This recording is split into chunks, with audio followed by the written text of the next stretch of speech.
శ్రీ గురుభ్యో నమః. హరి ఓం. శ్రీ మహాగణాధిపతయే నమః. శుక్లాం భరధరం విష్ణుం శశివర్ణం చతుర్భుజం ప్రసన్నవదనం ధ్యాయే సర్వవిఘ్నోపశాంతయే. హరి ఓం. ఆనందరామాయణంలో సారకాండలో 12వ సర్గలో రామపట్టాభిషేకం జరిగింది. దశరథ మహారాజు గారు వచ్చారు. వారికి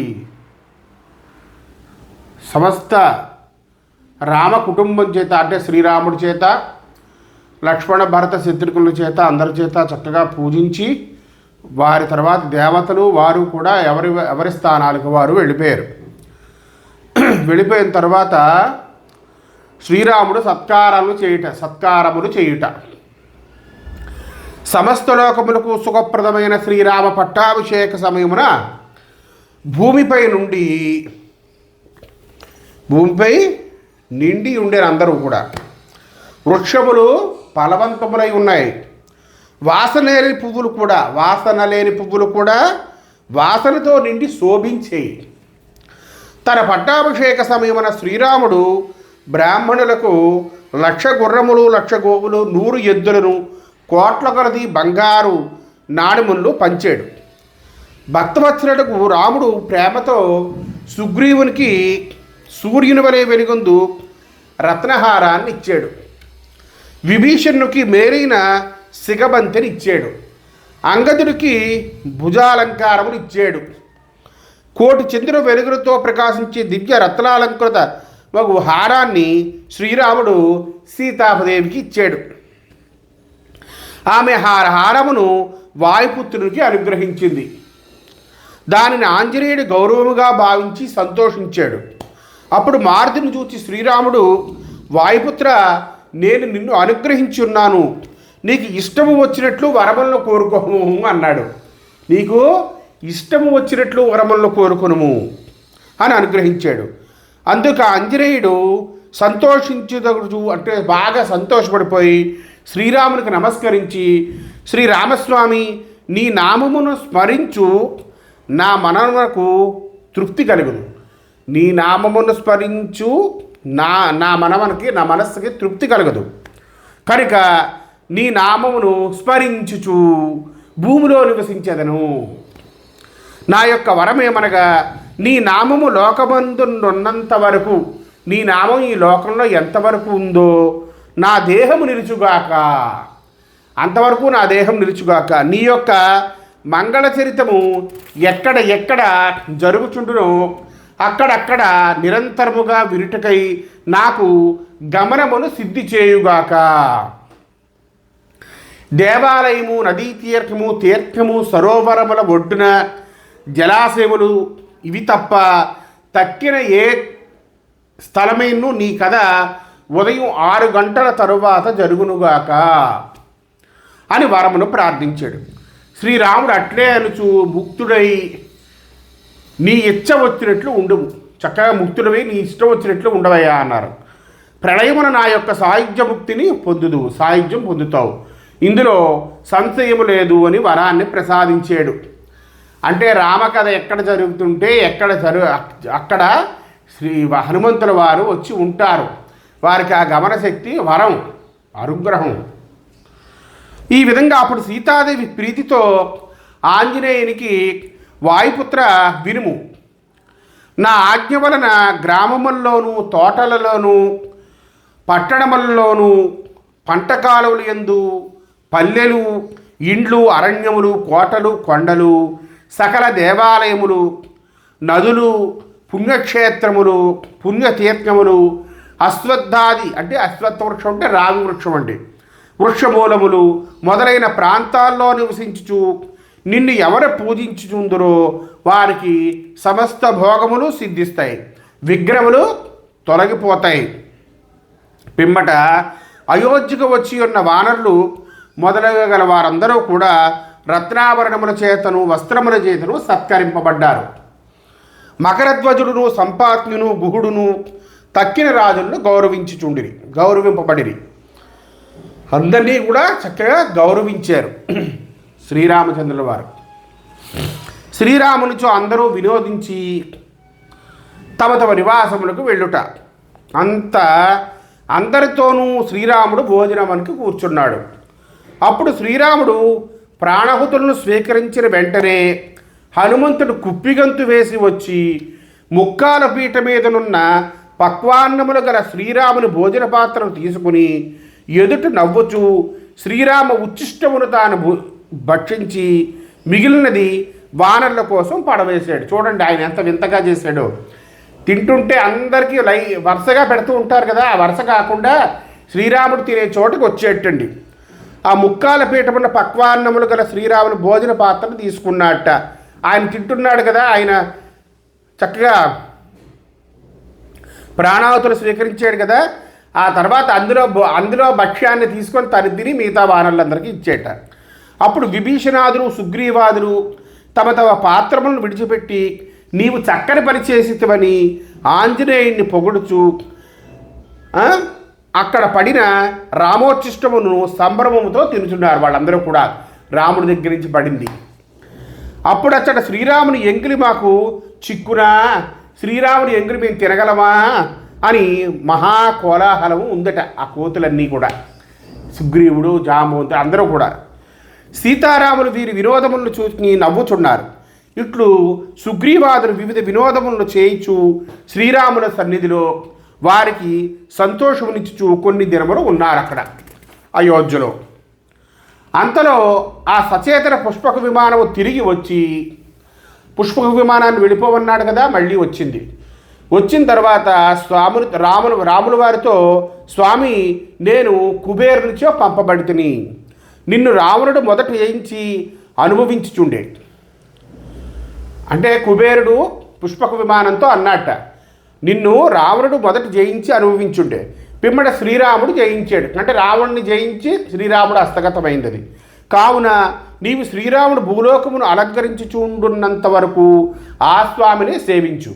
కాబట్టి అక్కడ ఉండి ఆ స్వామిని సేవించు అన్నట్ట.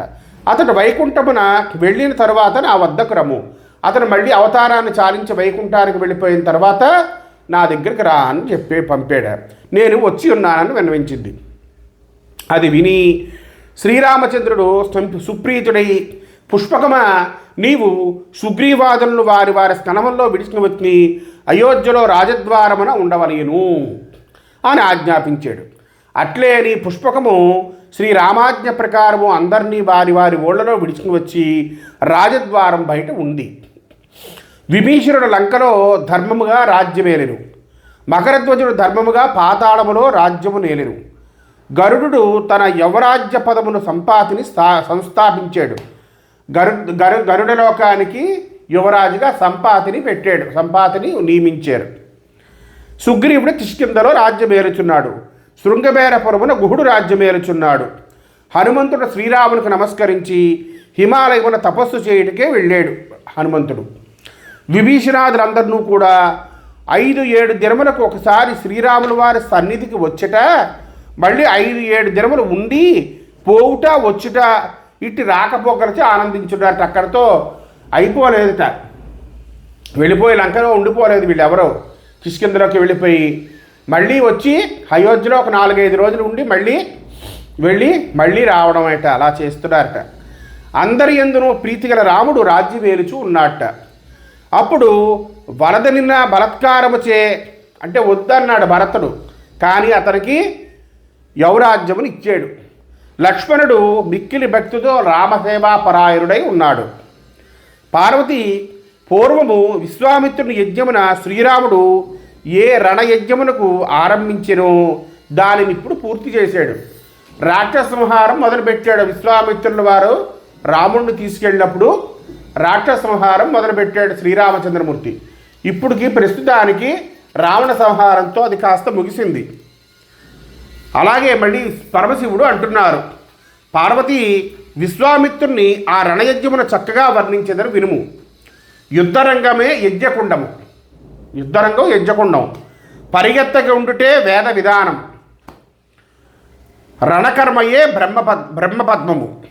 బ్రహ్మసద్మము, శస్త్రముల ఖణనాదమే వేదశాస్త్రములు, శస్త్రములకు సానబెట్టిడే సుక్స్రువ మార్జనము, నేలబడిన బాణములే పరిస్తరణములు, ధైర్యమే పరిసమూహము, గొప్ప కాలాగ్నియే యజ్ఞేశ్వరుడు. బాణమును స్రువము చేత, బాణం అనే స్రువం అంటే సుక్స్రువం ఉంటాగే యోగ హోమాలు చేసేటప్పుడు అవి బాణమును స్రువముచే మాంసాహుతి సమర్పణ అవుతుంది. మరి బాణంతో కొడితే చచ్చిపోతారు కదా, అది మాంసాహుతి మాట. రక్తధారయే వసోద్ధార, ఆ శరీరం నుండి కారుతుంది కదా, చివరిని వసోద్ధార వేస్తుంది కదా, నెయ్యి వేసినట్టుగా ఆ రక్తం కారుతుంది. హాహానాదమే ప్రణవాదితము, వాళ్ళు ఆహా ఆహా అనుకుంటూ చచ్చిపోతారు కదా పాపం, అదే ప్రణవనాదము. శస్త్రకాంతులే అగ్నిజ్వాలలు, ఘర్మస్రావమే ధూమ్రము, వీరుల చేతి అస్త్రములు ఊడిపొట్టుట జ్వాలాతిశయమున చేయు వృషరాజ్య సేచనమని అనబడను. పురుషదాజ్య సేచనమని అనబడను. జ్ఞానముతోడ జీవబలినిచ్చుట దీపబలి ప్రధానము. దేహాభిమానము గల ఏ జీవులు రాముని చేతి చావునంతక వెరచి పరిగెత్తురో వారు బలిదీపహరులు. బలిభక్షణ దోషముచ్చి అట్టివారు ముక్తి నొందలేదు. రాముడి చేతి నుంచి తప్పించుకున్న వాళ్ళు ముక్తిని పొందలేక పారిపోయిన వాళ్ళు ముక్తిని పొందలేదు. తలలచే పూర్ణాహుతులు, ఒక్కొక్కరి తల యజ్ఞంలో ఖండిస్తూ ఉంటే ఒక్కొక్క పూర్ణాహుతి. జయమునకి వీరులు చేయు సరి అయిన మంత్రోచ్చాటనయే ప్రతిష్ఠము, జయ జయనాదములే ప్రతిష్ఠము. నిజపద ప్రధానమే దక్షిణ అనబడును. దేవపుష్పవృష్టియే బ్రాహ్మణాభిషేచనము. జయించటే శ్రేయస్సురుందుట. ఇది ఆ యుద్ధానికి యజ్ఞానికి సామీప్యం చెప్తూ అలా చెప్పారన్నమాట పరమశివుడు. వృక్షాలు జంతువుల ఆనందమే నిజగోత్ర ఆనందము. భూతతృప్తియే విప్ర సంసృష్టి. ఇట్లు శ్రీరాముడు సుబాహువుతో రణయజ్ఞములు చేశాను. అట్లే విశ్వామిత్రుడు యజ్ఞము చేశాడు. అవి రెండును సమానముగా నడిచాయి. సుబాహువును చంపడంలో రామచంద్రమూర్తి, యజ్ఞం చేయడంలో విశ్వామిత్రుడు, రెండు ఒకలాగే నడిచాయి అంటారు పరమశివుడు. తర్వాత విశ్వామిత్రుడు అప్పుడే యజ్ఞమును ముగించాడు. కానీ రాముడు మాత్రము తన రణయజ్ఞాన్ని ముగించలేదు. మరలా నా కాలాగ్ని సంతృప్తిపరచుటకై ఈ భూమినే పాత్ర అనుకొని విరాధుని రక్తముచే పాత్రమును ప్రోక్షించి శూర్పణ యొక్క ముక్కు చెవులచే చిత్రాహుతులను ఇచ్చారు. త్రిశిరుడు, కరుడు, దూషణుడు, మారీచుడు, కబంధుడు వీరైదుగురిని పంచప్రాణాహుతులుగా ఇచ్చాడు. ముందు ఇస్తాం కదా యజ్ఞంలో హోమం మొదలుపెట్టేటప్పుడు ఆ ప్రాణాహుతులు ఇచ్చాడు. శ్రీరామునిచే శిఖాబంధ విమోక్షమునకై సంస్కృతి బంధము నుండి శబరి తొలగింపబడిను. రాఘవుడు కండ్లకు నీళ్లు తుడుచుటకి వారిని చంపి వాని రక్తమునిచ్చాను. లంక కాల్పబడియే హవిపాకము. కుంభకరుడే ఓదనము. ఇంద్రజిత్తు పక్కా అన్నము. రాక్షసులే కూరలు. ఆ యుద్ధంలో రాక్షసులు కూరలు. శాల్య అన్నము సారణుడు. ప్రహస్తుడు ఒడియముట. నిశింబుడే అప్పళము. కుంభుడే ఉప్పు. పాయసం కాలనేమి. అతికాయుడు పంచదార. ఐరావణుడు పాలు నెయ్యి. ఐరావణుడు వీళ్ళందరూ కూడా యుద్ధంలో పోయారుగా. రణయజ్ఞ సమాప్తిలోని దద్యోధనమే రావణుడు. దద్యోధనం రావణుడట. ఇట్లు శ్రీరాముడు అందరినీ చంపి భోజన వస్తువులుగా చేసి ఆ పాత్రను కాలాగ్నికి ఇచ్చేట. కాలము అనే అగ్నికి ఇచ్చేట. గోళ్ళు, ఎముకలు మొదలైన వాటిని విడిచుటే ఉచ్చిష్ట పరిత్యాగము. ఆ కాలాగ్ని తృప్తి పడింది. అంత రఘుపతి రణయజ్ఞమును విడిచి అయోధ్యకు ప్రవేశించి రాజ్య పట్టాభిషేకమునందుటయే అవభృత స్నానము అనబడును. శ్రీరాముడు ఇట్లు యజ్ఞాంగములకు మంగళములను తెలియవలనని రణయజ్ఞమును విడిచారు. ఇది ఈ విధంగా యజ్ఞంతో పోల్చారు రాముడు చేసినటువంటి రణం. పార్వతి ఇట్లు శ్రీరాముని రణయాగమున వర్ణించి చెప్పితిని. ఆహా, సాక్షాత్ పరమాత్మయును సదా నిర్వికారుడును నిర్మలుడునై నిత్యము స్వానందానుభవనందు ఉండడు శ్రీరాముడు కర్తృత్వాదులకు దూరమైనను కార్యదక్షిణి లోకులకు ఉపదేశమునిచ్చగలవాడై గృహస్థాశ్రమును అవలంబించి సమస్త ధర్మాల్ని ఆచరిస్తూ ఉన్నాడు. గృహస్థాశ్రమంలో శ్రీరాముడు రాజ్యము నేర్చుండగా విధవలు పెళ్లి ఆడలేదు. ఎప్పుడు కూడా విధవలు పెళ్లి చేసుకోలేదు. రోగ భయము లేదు.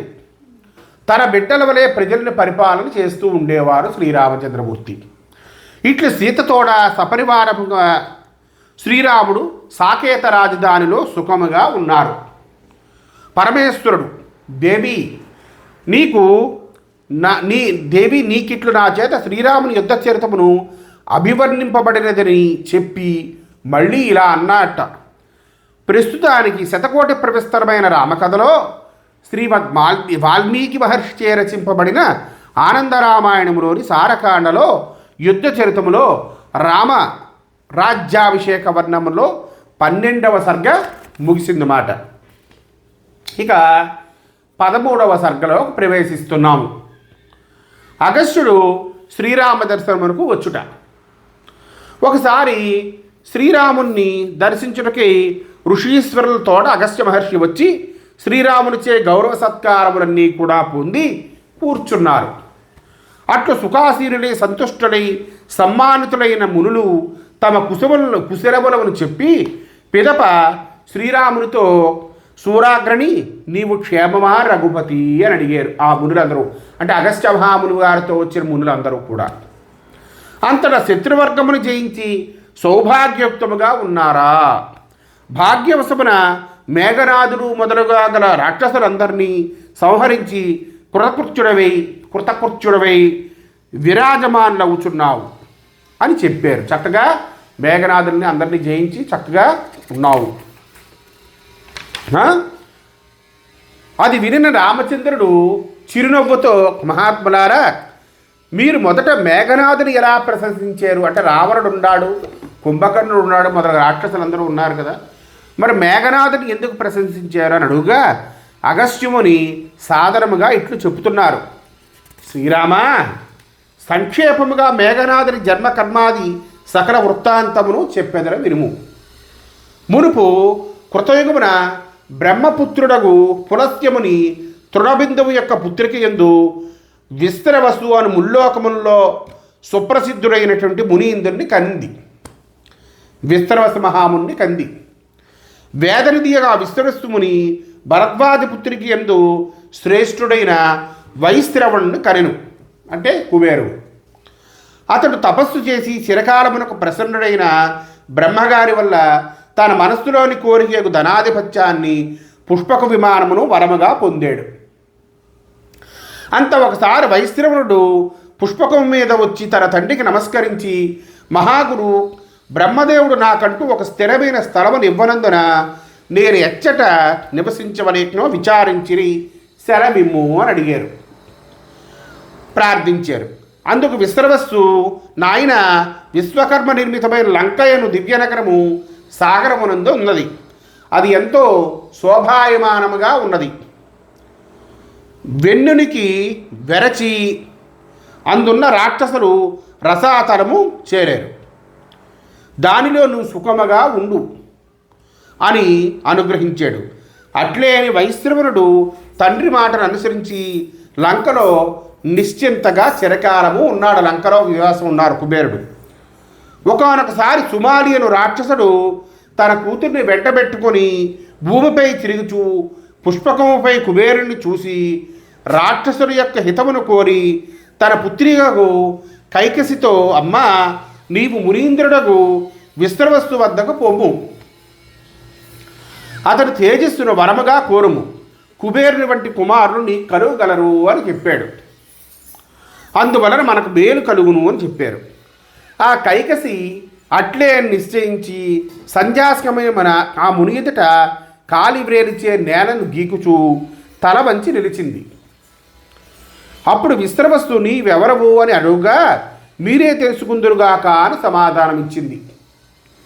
అంత ఆ ముని ధ్యానమున సర్వము తెలుసుకొని నీ కోరిక ఏమిటో తెలుసుకుంటుని నా వలన కొడుకులను కోరుచున్నావు సుందరి, నీవు క్రూరకాలముగు సంధ్యా సమయంలో వచ్చావు. సంధ్యా సమయంలో ఇలాంటి కోరికలు ఏవి కోరుకోకూడదు, అసురకాలం.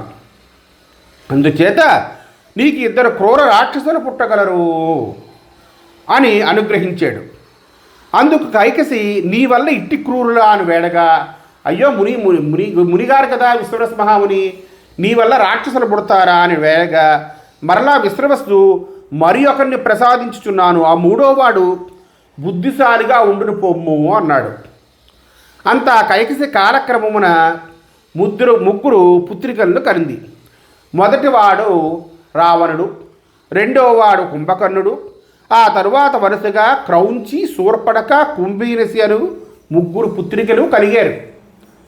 మనకు శూర్పణఖ ఒకటే బాగా తెలుసు, కానీ క్రౌంచి, కుంభీనసి అనే 2 పుత్రికలు కూడా ఉన్నారు ఆ చెల్లెళ్ళు రావణుడికి. చివరిలో 6వ వాడుగా విభీషణుడు జన్మించాడు. వీరిలో విభీషణుడు తప్ప తక్కిన వారు చెడ్డ నడత కలవారు, రాక్షస బుద్ధి, హింసకులు, క్రూరులై వెలిగిరి.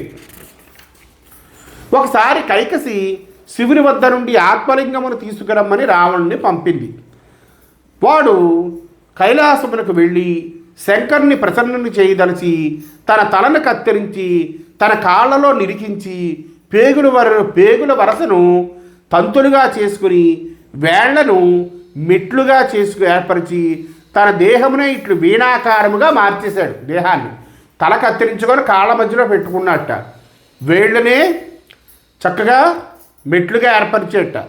అలాగ పేగుల వరసలన్నీ కూడా తంతులుగా మీటేవిగా పెట్టుకొని 6 స్వరములతో ఆ ముఖముతోనే గానం చేసేట, ఆ కాళ్ళ మధ్యలో ఉన్న ముఖంతో. అప్పుడు లోకమునకు సుఖమునిచ్చు శివుడు నందిని పిలిచి, నీవు పోయి వారి తలను చేతబట్టి, ఓరి రావణ, పరమేశ్వరుడు ఆత్మలింగమును నీకు ఇచ్చుట లేదు, శివ హృదయాభిప్రాయము నేను ఎరింగుదును, నీవు నీ స్థానమునకు పొమ్ము అని చెప్పి వారిని పంపివేయము అని నందీశ్వరుణ్ణి పరమశివుడు ఆజ్ఞాపించాడు. అప్పుడు నంది వచ్చి వాని తలను లేపి శివాదేశమును చెప్పాడు. అది వినిన రావణుడు ఆ రాత్రి కాగానే వదలక మరల అదే విధంగా 2వసారి తల నరికి గానమునకు ఆరంభించెను. మరలా శివాజ్ఞచే నంది వచ్చి చెప్పిపోయెను. ఇట్లు రావణుడు తన తలను 10 మార్లు 10 దినములో శివార్పితము చేసి గానము చేయగా సాంబశంకరుడు ప్రసన్నుడై వచ్చి వరములను వేయడమనెను. శంభు దర్శనముందిన రావణుడు ఆ కడపటి తలను అంటబెట్టుకొని తన తల్లికి ఆత్మలింగమునిమ్మని మొదటి వరమును కోరాడు. నాకు భార్య నారియకు పార్వతిమ్మని 2వ వరమును అడిగాడు. చూడండి ఏమండి, బాగుందా? ఏమని అడిగాడు? 2వ వరం నారి అయిన పార్వతినిమ్మన్నాడు. అట్లే అని శివుడు వరదుడై ఆత్మలింగమును ఆర్యాదేవిని తీసుకుని పోవాలించుచుండు. రావణునికి, ఓరు వీరుడా, నీవు నా సంతోషము కొరకు 10 మార్లు నీ తలను నరికి సమర్పించేదివి కాబట్టి ఇప్పుడు నీకు 10 తలలు 20 భుజములు నా యాజ్ఞకే కాగలవు. నీకు మళ్ళీ నీ 10 తలలు 20 భుజాలు వచ్చేస్తాయి అని మరలా వరమునిచ్చాను. అంత దశగ్రీవుడు 20 భుజములతో ఆత్మలింగము గిరిజాదేవితో సంతుష్టుడై వెడలను. చూడండి, గిరిజాదేవి అంటే పార్వతిని కూడా తీసుకుపోతున్నాడు. కల్పభేదముచే కొన్ని చోట్లలో 100 తలలు ఖండింపబడి శతగ్రీవుడి 200 చేతులు కలవాడని కూడా చెప్పబడి ఉన్నది. కనుకనే శ్రీరామ, మహావిష్ణువుగా నీవే దారిలో ఆత్మలింగమును అపహరించి గోకర్ణమును ప్రతిష్ఠించితివి కదా. హరివాక్యముచే పార్వతిని విడిచి మాయాపుత్రిగా మండోదరిని పెండ్లాడి తల్లి చెప్పిన పని చేయలేక దూరదృష్టి లేక మండోదరి వివాహంతో ఆనందముగా ఉన్నాడు. వాడు మొట్టమొదటే వరాలు ఇచ్చుకోగానే తీసుకోగానే విఫలుడైపోయాడు. పార్వతి దక్కలేదు, మండోదరి దక్కింది. అలాగే ఆత్మలింగం కూడా దక్కలేదు. అది మాట వాడు చేసిన తపస్సు. ఇట్లుండగా ఒకప్పుడు రావణుని తల్లి అయిన కైకసి పుష్పక విమానంలో తిరుగుతున్న కుబేరుని చూచి తన పుత్రులతో సవతి తల్లి కుమారుడు అన్నయ్యకు పుష్పక విమానంలో తిరుగుతున్న కుబేరుని చూచి సిగ్గుపడక ఉండుట చేత మీరు చచ్చిన వారి వంటి వారు. చూడు, మీ పెద్ద తల్లి కన్న కుమారుడు పుష్పక విమానంలో హాయిగా తిరుగుతున్నాడు అని చెప్పి పౌరుషము లేనివారు అని రావణ సోదరులను పరుషముగా మాట్లాడింది. తల్లి మాటలు విని వారు గొప్పదకు గోకర్ణ క్షేత్రమునకు పోయి తపస్సులకు సిద్ధపడ్డారు. కుంభకర్ణుడు 10,000 సంవత్సరములు తపస్సు చేశాడు. ధర్మాత్ముడు విభీషణుడు సత్యధర్మపరాయణుడి 5,000 సంవత్సరముల కాలి బట్టల వేలి మీద నిలిచి తపము చేశాడు. రావణుడు ప్రతి 1000 సంవత్సరములకు ఒకసారి తన తలను అగ్నిలో ఆహుతిగా సమర్పించాడు. అట్లు 10,000 సంవత్సరములు గడిచినప్పటికీ 10వ తలను కత్తిరింపడానికి ప్రయత్నిస్తూ ఉండగా ధర్మాత్ముడు ప్రజాపతి అంటే బ్రహ్మదేవుడు ప్రత్యక్షమయ్యాడు. అప్పుడు ప్రజాపతి బ్రహ్మదేవుడు వరమును కోరుకోమనగా రావణుడు దేవ, రాక్షస, నాగ, యక్ష, గరుడాదుల వల్లను నీ వల్ల శివ విష్ణువుల వల్ల నాకు మరణము లేకుండానట్లుగా అనుగ్రహింపుము అన్నాడు. నాకు మనుష్యులు గడ్డిపోచల వంటివారు అని వరమును అడిగాడు. అట్లే అగునని బ్రహ్మ వాని పదతలను మరలా ఇచ్చాడు. బ్రహ్మ విభీషణుడికి సద్బుద్ధిని చిరంజీవత్వమును వరముగా ఇచ్చాడు. దేవేంద్ర పదవిని కోరదలిచిన కుంభకర్ణుడు సరస్వతీదేవిచే భ్రాంతి పొంది 6 నెలలు మంచి నిద్రపోవుటను 6 నెలలు ఒకసారి భుజించటకును వరముగా కోరుకున్నాడు. బ్రహ్మదేవుడు అట్లే అని అనుగ్రహించాడు. బ్రహ్మదేవుడు అంతర్ధానము కాగా రావణ విభీషణ కుంభకర్ణులు తమ ఇండ్లకు వచ్చారు. పాతాళలోకమున ఉంటున్న సుమాలి తన మనుమల తపస్సుతో బ్రహ్మదేవుని నుండి వరమును పొందినారని తెలిసి సంతోషించి నిర్భయముగా ప్రహస్తాదులతో బయటకు వచ్చాడు భూమిపైకి. రావణాసురుడును తన మంత్రుల మాట మీద బలత్కారముగా కుబేరుని నిర్బంధించి అతన్ని లంక నుండి తరిమివేసి లంకారాజ్యమును అనుభవించసాగాను. మహాకీర్తివంతుడకు వైశ్రవణుడు తన తండ్రిని అడిగి ఆయన ఆజ్ఞతో కైలాసక్రమణకు పోయి పరమేశ్వరుని సంతోషపెట్టాడు. సాంబశంకరునితో స్నేహసుఖమును పొందాడు. అచ్చటనే అలకాను పట్టణం ఒకదాన్ని విశ్వకర్మచే నిర్మింపజేసి శివ వరానుగ్రహంతో దిక్పాలత్వమును పొంది ఆనందిస్తూ ఉన్నాడు కుబేరుడు. రావణుడు తన చెల్లెలకు శూర్పణఖను విద్యుజ్జిహ్వునికిచ్చి వివాహం చేశాడు. దండకారణ్యమును కట్నముగా ఇచ్చాడు ఆ విద్యుజ్జిహ్వుడికి. శూర్పణఖ భర్త కొంతకాలమునకు చావగా పిరతల్లి కొడుకులను తన తమ్ములను అగు కరదూషణ త్రిశులను ఆమెకు సహాయముగా ఇచ్చాడు. రావణుడు తన మరో చెల్లెలు కుంభీనసిని మధు అను రాక్షసునికి ఇచ్చి వివాహము చేశాడు. ఆమెకు మధువనాన్ని కానుకగా ఇచ్చాడు. 3వ చెల్లెలకు క్రౌంచి అను దానిని ఖడ్గజిహ్వునికిచ్చి వివాహం చేశాడు. మనోహరముకు పరలంకను దానికి కట్నముగా ఇచ్చాడు. రావణుడు తన తమ్ముడు కుంభకర్ణునికి వైరోచనుని యొక్క మనుమరాలకు వృతజ్వాలయను సుప్రసిద్ధురాలితో వివాహం జరిపించాడు కుంభకర్ణుడికి. విభీషణుడు శైలూషుడు అనే గంధర్వరాజు యొక్క పుత్రికయగు సరమ అనే ఆమెను పత్రిగా అంగీకరించింది. అంతా మండోదరి మేఘనాథుడు పుత్రుడికంది. పుట్టినప్పుడే మేఘం వలె గర్జించట చేత వాడిని అందరూ మేఘనాథుడు అని పిలిచారు. కుంభకర్ణుడు గుహలో నిద్రాముద్రితుడై ఉన్నాడు. చక్కగా బాగా నిద్రపోతూ ఉన్నారన్నమాట. ఇది ఇక్కడ వరకు మనం మేఘనాథుడు పుట్టే వరకు ఈ సందర్భంలో చెప్పుకున్నాం. రేపు వచ్చే సందర్భంలో రావణాసురుడు యొక్క దిగ్విజయ వర్ణన అంతా చేసుకుందాం. హరి ఓం శ్రీకృష్ణార్పణమస్తు.